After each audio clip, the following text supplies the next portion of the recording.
साठे मी असेच ठेवलेत ओपन करून. तर बघूया माझे मिस्टर येतील आता घरी तर त्यांची रिॲक्शन.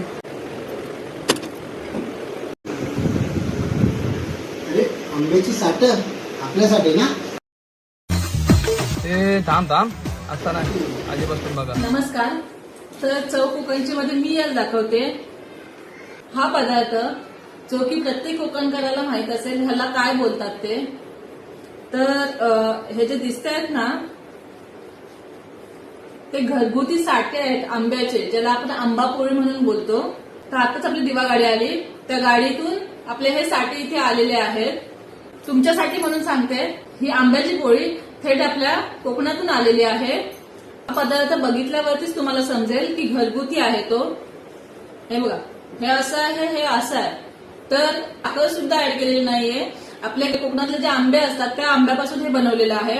आणि चवीचं जर म्हणाल ना तर ज्या पद्धतीने तुमच्या आई, तुमची आजी ज्या पद्धतीने तुम्हाला साठे देतात ना बनवून, चल ती चव ह्या साठ्यांमध्ये आहे. आता टेस्ट केलं तर माझ्या आजीची मला आठवण आली हे साठे खाताना.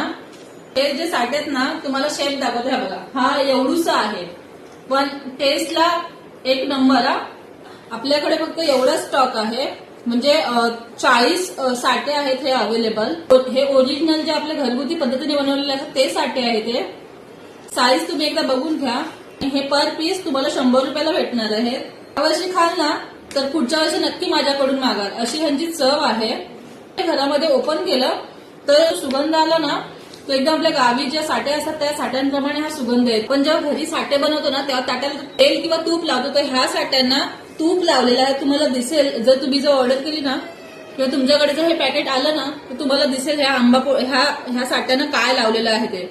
तर जर कोणाला हवे असेल तर माझ्या खाली दिलेल्या नंबरवरती मला व्हॉट्सअप किंवा कॉल करा आणि तुमची ऑर्डर बुक करा.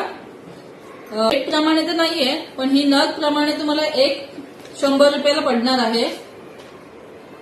तर आजच तुमची ऑर्डर बुक करा आणि आपल्या कोकणातली चव तुम्ही चाखून बघा. बघून घ्या, असे आहेत, छोटे मोठे आहेत. ही तर साईज बघा, पण हा जाड आहे. ही पण साईज बघा, पण हे जाड आहेत.